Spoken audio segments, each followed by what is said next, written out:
Welcome back to the Tracy Take. I'm Tyler here with my brother Ryan. Today we are breaking down the Seattle Seahawks 2024 offseason. We're going to go over all the departures, acquisitions, review the draft picks, and at the very end of the video, we're going to go over the 2024 schedule and give our record prediction for the Seattle Seahawks this season. So you're not going to want to miss that. Before we get into it, be sure to like this video, subscribe to the channel, and ring that bell to get notified when new Tracy Take videos come out.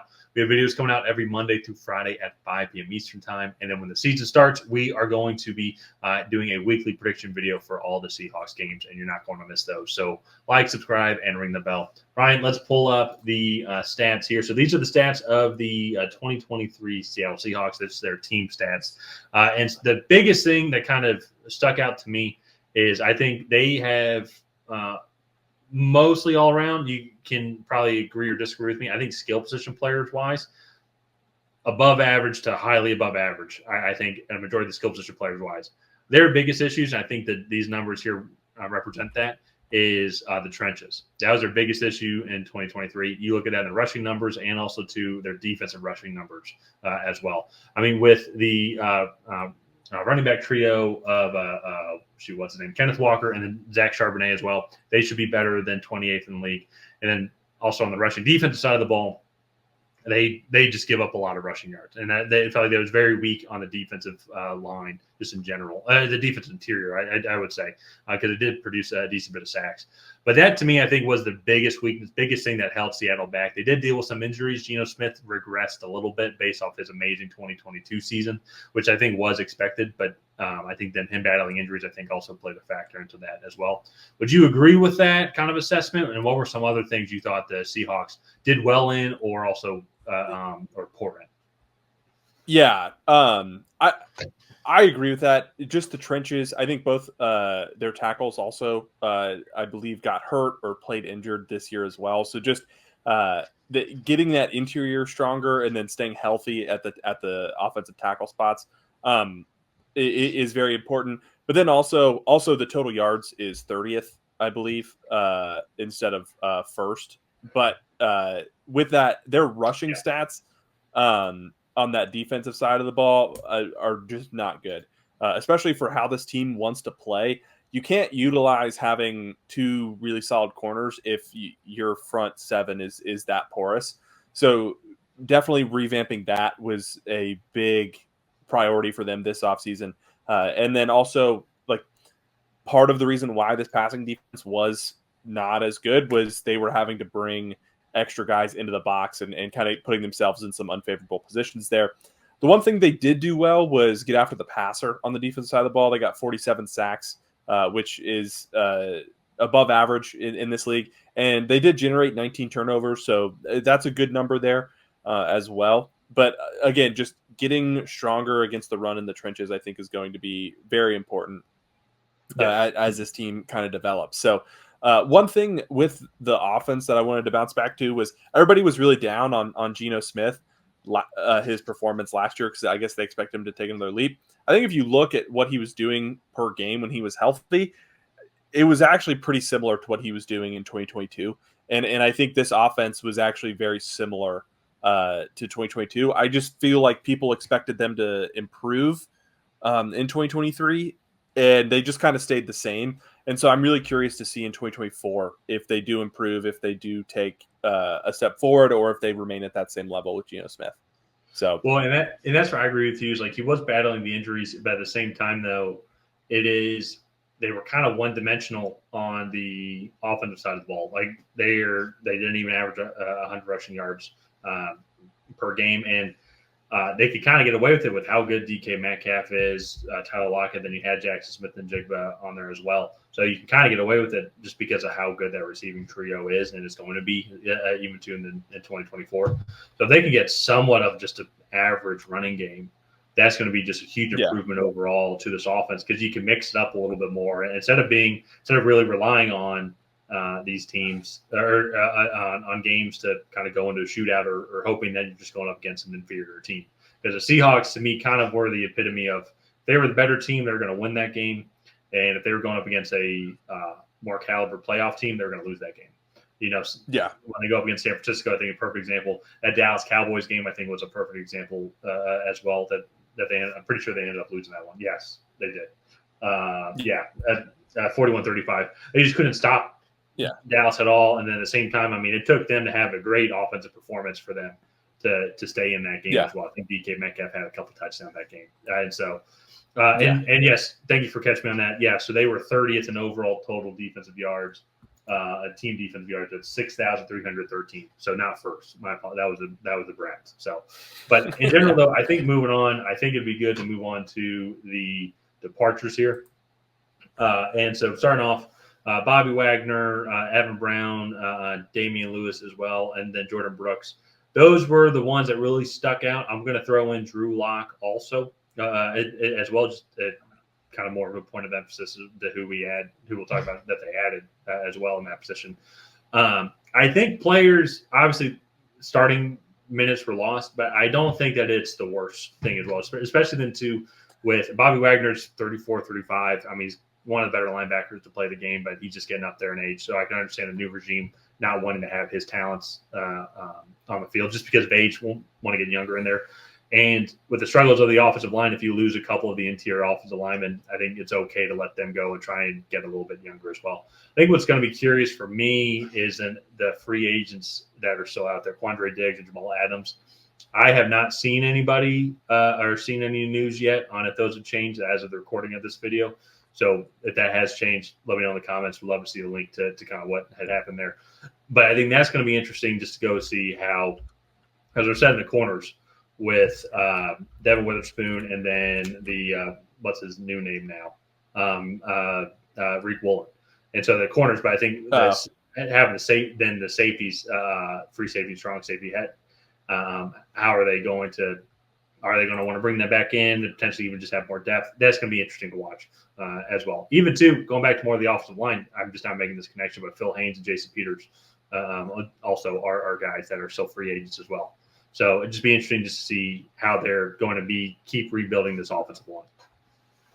Yeah, no, I think that'll be interesting to see how this offensive line shapes up in 2024. Another thing, I don't want to understate the loss of Colby Parkinson and Will Dissly. Noah Fant was their leading tight end last year, but Colby Parkinson and Will Dissly combined for about 450 yards and 3 touchdowns last year in this passing offense. They did bring in a tight end in free agency, but that was really the only time that they ever addressed it. And so it'll be interesting to kind of see what they do. And then, I mean, guys that are still free agents, a lot of them aged out or were just injured all the time and didn't end up meeting expectations. So let's move on to free agent signings here. So they got quarterback Sam Howell. I was actually pretty impressed with Sam Howell through the first 8 or 10 games of the season. But then after a little while, that offensive line, and I think just some of the play calling and just the overall feel of the organization kind of got to him and his play started to diminish. They also brought in PJ Walker for some competition there. Laviska Shenault, Pharaoh Brown was that tight end that I mentioned. And then getting some veteran offensive linemen here with George Fant, Laken Tomlinson, and Nick Harris there to kind of supplement some depth that they may not have. But I think all those guys can come in and give you valuable reps if needed. Yeah. Mm-hmm. Then on the defense side of the ball, we get Jonathan Hankins as well, Jerome Baker, Tyrell Dotson, Kevon Wallace, Rayshawn Jenkins. And then also then too, there's a late one as well, Tremont Ankrum, as well as a left tackle. But I think they added good depth at a lot of places, especially to the offensive lineman. Laken Tomlinson, we'll see here in a second, is slated in as of right now to be the starting left guard. Still George Fant provided good minutes down in Houston as well. Nick Harris is going to provide good interior depth. And on the defensive side of the ball, I know they had Jonathan Hankins as well, and we're going to get the defensive depth chart here. But then with Byron Murphy that they got also as well. I really am kind of liking what they've done so far on the defensive side, especially to get Byron Murphy as well. I mean, he was the best defensive interior prospect in this year's draft class, and so then you go and get him here at 16, the second defensive player taken off the board. I think immediately can come in and help out this defensive front here for Seattle. Yeah, no, I agree. I think he'll be used a lot. He will be playing a very high percentage of defensive snaps, and he's a really good player. So I think Seattle fans should be pretty happy. I think with this draft class overall, they just did a good job of getting good value where they were. So Mhm. let's move on to their offensive depth chart here. So to kick it off, wide receivers, this is probably the strength of the Seattle offense. Well, not probably. This is the strength of this Seattle offense. DK Metcalf, Tyler Lockett, Jackson Smith, and Jigba, Jake Bobo, Derek Young, D. Eskridge is the other guys there. Laviska Shenault was brought in as a free agent. It'd be very curious to see kind of if he's able to carve out a roster spot, especially with the new return rules. He is very much a yak threat. Kind of get the ball in his hands and let him create. So I'd be very interested to see if he's able to beat out one of those guys for a roster spot there. Offensive line, Laken Tomlinson is slotted in there at left guard. Other than that, I don't see any changes. And then you have Christian Haynes backing up Anthony Bradford there at that right guard spot. Yeah. To me, I think it's just going to be the offensive line in the trenches and what improvements have they made and just kind of what competitions are they going to be. And I think I already said this, but yeah, the interior specifically, though, because Charles Cross isn't going anywhere. Abraham Lucas isn't going anywhere. I mean, maybe George Font. I know he's tackled I don't know off the top of my head if he has played any interior. Probably not, but at minimum, just a good swing tackle, and then him and Stone Forsythe as well can both provide that value. But that's just going to be the biggest thing because they can get more consistent on the offensive line, especially on the interior, and they can develop more of a running game, take a little bit of the stress off of Geno Smith and then that receiving core as well. I think that can just open things up and take a lot more pressure off this entire team, and I think it created even more opportunities in the passing game as well. I will say one sneaky kind of battle as well is just going to be this battle. I'm pretty sure Sam Howell is going to be the second string. So I also think, too, the Seahawks are thinking of the future as well because if they can develop Sam Howell, because I agree with you, we've all seen Sam Howell had good tape down in Washington. I think he was just on an absolutely piss-poor Washington team with the second worst offensive line last year, only behind the New York Giants. And how he would be able to perform in a more consistent regime. Also, too, I would say with better receivers. Like I like Terry McLaurin and the receiving group that they had there last year, but DK Metcalf and company's on a totally different level than Washington, in my opinion. And so being a better offensive line, it's going to have a better running room and a better offensive line, especially, too, as they develop. If Geno Smith, and I need to double check here real quick, because I think he's in the last year of his 3-year contract that he signed. No, I think he's in the second year, but there's no guaranteed money after this year. He had a 1-year deal, right, in 2022, and then they extended him. Yeah, and then he signed a 3-year extension. But it was really a 2-year deal. Got you now. Okay. So he's still gonna be the last year in this contract. And if Sam Howell's gonna be a lot cheaper, I think they will move on from Geno Smith, especially too if he stays just average, kind of how he was last year. Just average. I would say even just that little bit above average, where they feel Sam Howell can take him to the next level. Then I think that they will do that, save a lot of money in the process, and can spend that money elsewhere to maybe keep improving that offensive line or focusing more on the defense. So I think that storyline will be very interesting to watch in that training camp. I don't think they'll have maybe PJ Walker might be the second string just for consistency purposes at first, but wouldn't be surprised if Sam Howell comes in a second string for all the season, if not at least the majority of the season. Yeah, no, I agree, and that will be interesting to kind of monitor as the season goes on, especially if Geno Smith gets injured again. Does Sam Howell kind of take over potentially? It could be interesting. So let's move on to the defensive side of the ball. It is interesting. That they don't have Byron Murphy slotted in at one of the starting defensive line spots, but you have to think he would be taking over for one of those guys, especially being taken 16th overall. Tyrese Knight in that backup linebacker spot, but really not a whole lot of change from last year to this year, I think, on this defensive side, which is a little concerning given how bad they were on the defensive side last year. But all in all, you got to hope these young guys can come in and provide some valuable snaps. Hope Byron Murphy is in the lineup more than being in a backup rotational role. So all in all, I think this defense should be better, but we'll kind of have to see. Also, the coaching changes, I think, will play a big part in this as well. I will say Rayshon Jenkins coming in and replacing Jamal Adams at strong safety, I think it is an improvement. Yeah. I know you like that addition. That's why I was just not a fan of Jamal Adams. Yeah, and so, but I'm curious too with what Mike McDonald is probably actually an acquisition that we forgot. We haven't done that for any of the teams that added on new coaches, but Mike McDonald and his defensive philosophy. I would say he had a pretty decent 2023 season as the defensive coordinator for Baltimore. So I think coming over and applying that same philosophy to this team, I think will be interesting as well to see what he can end up doing. Maybe some different sets and potentially change up the formation a little bit more as well if he wants to. Because didn't Baltimore have a 4-3 defense? They've got a 4-3. Yeah, pretty much. Okay. They did a good job of mixing it up, but they also had very athletic linebackers. Yeah. And so I think from here, what'd be kind of interesting is now kind of breaking down their schedule because the Seahawks I think they're still kind of in that same spot to me. Is I still think they're just a fringe playoff team, and part of it is I don't think that they're going to win the division. They're probably not even now the second best team in their division, but teams. The NFC is still the weaker conference, so I think there's some opportunity for them to pick off and maybe get in to the playoffs at 9-8 or 10-7. And I think you probably have about as good of a start, I think, you could ask for if that's what you're going for, because you're probably going to come out 3-3 here, I would say. But Denver at New England, Miami is at least that's home, but then at Detroit Monday Night Football, and they beat Detroit last year at home. Then the Giants, and then San Francisco on Thursday Night Football on a shortened week. Potentially they could come out 5-1, 4-2. I think would be great. 3-3, I think would be on track to finishing at 9-8 and 10-7 to make that wild card push. What are your thoughts on that? Do you think that's feasible? Do you think that they would be worse off during the six game stretch?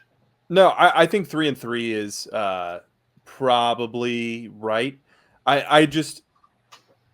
This is one of the teams where I think you said at the beginning, it's like they beat who they should beat and they lose to who they should lose to. And that's just kind of how they are. And they should win 3 games. And I think they should lose 3 of these games. And I don't really foresee that changing much throughout the next phase of the season or schedule as well. Looking at Atlanta, Buffalo, the Rams, they have a Week 10 bye, which is nice. At San Francisco, Arizona, at New York Jets, at Arizona. A little tougher stretch here at Atlanta. Buffalo's a tough game. The Rams, they always seem to play tough. It's a division team, but they always seem to sneak out at least one win against them. And then at San Francisco is tough. Arizona, they should win against. The Jets is a tough matchup. And then I think they should beat Arizona again. But again, I have them coming out at about 500. I think, 3-4? Here because this is a tougher stretch. Yeah. So that's about what I have them at as well. I do think that I think Arizona's going to improve. I think San Francisco regressed a little bit. I think the Rams improved. Mm-hmm. So that's just going to be interesting because once again, they're able to compete with all these teams, but over the past couple of years, they just haven't been able to kind of finish off these games. They've been able to beat the teams that have been significantly weaker than them. So the second half of that, after the bye, I think San Francisco is going to be tough. But 2 Arizona games and a game against the Jets, I think there's some opportunities there. Hosting Green Bay on Sunday Night Football. Green Bay is expected to be one of the better teams in the league. But did they end up playing last year? I'm trying to remember if they did end up playing last year. They didn't end up playing last year. But typically between these two franchises, this game is close. But then I would say relatively favorable schedule with Minnesota at Chicago Thursday Night Football. That'll be interesting. Then at Los Angeles, I take that back. Minnesota, I guess, is just the only favorable one. They can win. I think they can still have a winning record if we're going to get these record predictions here. There's just some questions because I think if they can improve that offensive line and if they can improve the defense, which is what we're projecting with the Mike McDonald hiring at head coach, they're going to be more competitive in a lot of these games, especially too against teams like San Francisco who ran all over them. So Chicago would be another team that would potentially run all over them, so they could lock them down even more. So that's just going to be, if they can improve in the trenches, I think they can come back and also be improved as well on their record. Yeah, no, I agree. I do think that is. I think going to Chicago kind of stinks, um, but I think that's still a winnable game. And then they do get a long, like a mini bye against the Rams there in Week 18, which I think is going to be an important game for them. So let's get into our schedule predictions. So I have them going 9-8. I think they'll be 8-8 going into that last week, and then in what like the simulation that I ran, that the Rams were locked in at the 5 seed, so they kind of took the week off.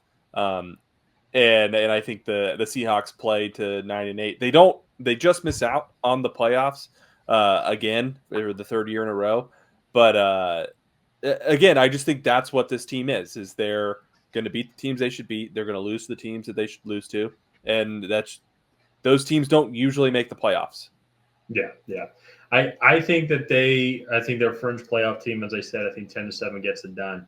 I think only one NFC East team will make it. I think that they're going to be beating each other all about, and I think the Eagles and Cowboys are both going to continue to kind of regress and come to the mean.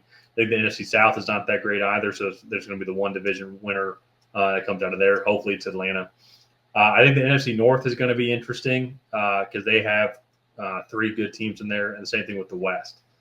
So I think that they will bounce over that. I think there's going to be a little bit more experience than like Chicago, for example. Let's say that's the team that doesn't make it. Because I have a feeling that Green Bay and Detroit should make it. And then assuming then the Packers and the Niners and the Rams make it, I think the Seahawks can be that final team that makes it here. So that Week 17 game, I think, will be huge. And so, but it's going to be close. 10-7 even might be a little high. Kind of as we're talking through this and looking at the schedule, they're probably not going to be favored in half of their games. I think they'll figure out a way to win a couple of those.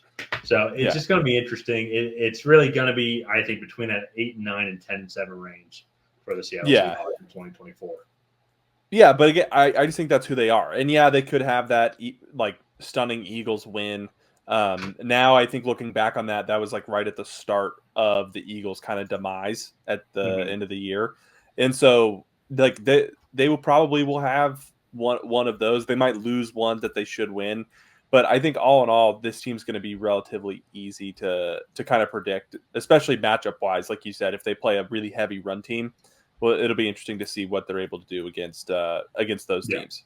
I agree. So it's going to be a fun season for the Seahawks. I just feel like it's going to be a little bit more of the same. So, all in all, I had them just missing out on the playoffs, but I think the NFC is a little bit more wide open. Yeah. So let's go ahead and wrap it up here. If you guys have not already, please go ahead and like and subscribe. Leave a comment down below on what you thought of the Seattle Seahawks 2024 offseason. Did you love it? Did you hate it? What would you have done differently? Other than that, we will see you guys